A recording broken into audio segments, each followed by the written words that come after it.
اور خواتین کے لیے پورا جسم ڈھکا رہنا چاہیے، صرف جو دکھ سکتا ہے وہ چہرہ اور ہاتھ. کچھ علماء کہتے ہیں یہ بھی ڈھکا ہونا چاہیے.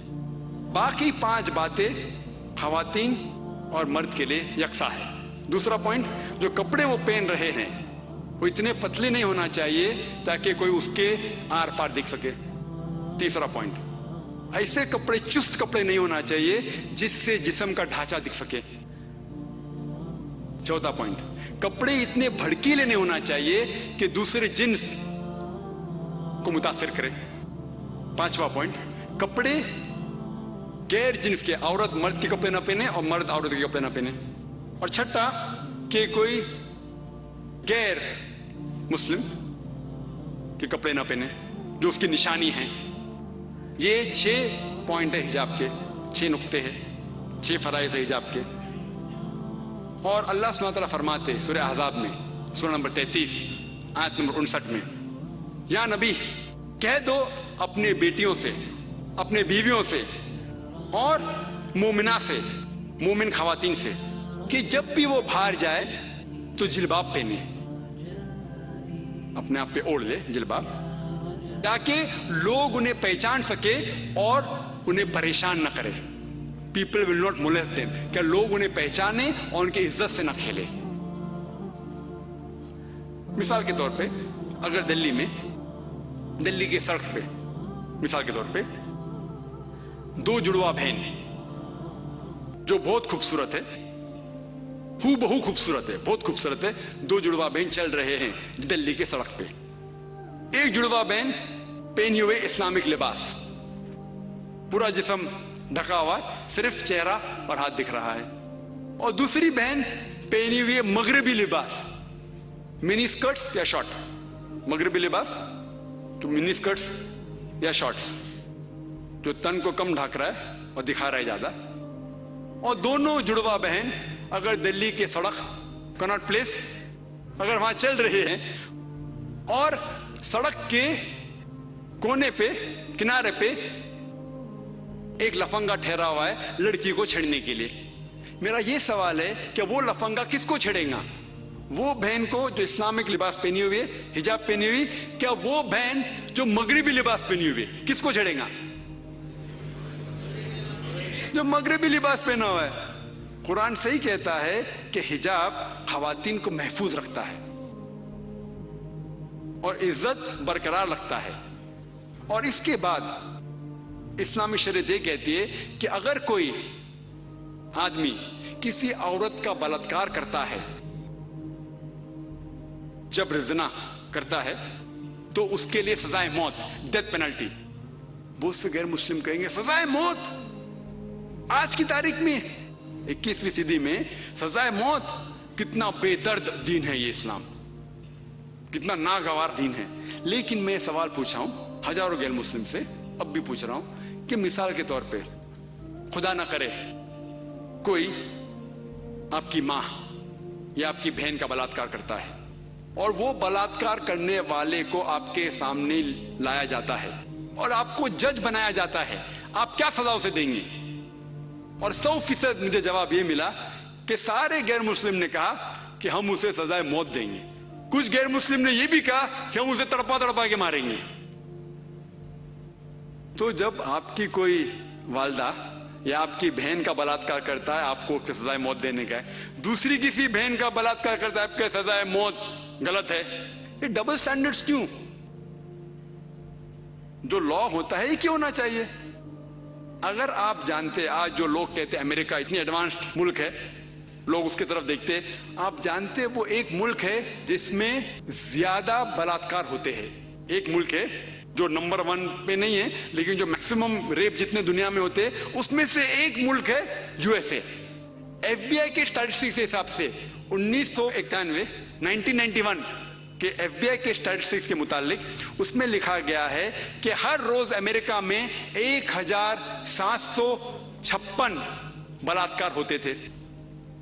1996 کے اسٹیٹسٹکس کے حساب سے 1996 کے اسٹیٹسٹکس کے حساب سے US crime department of justice وہ کہتی ہے کہ 1996 میں ہر روز آن ایوریج ہر روز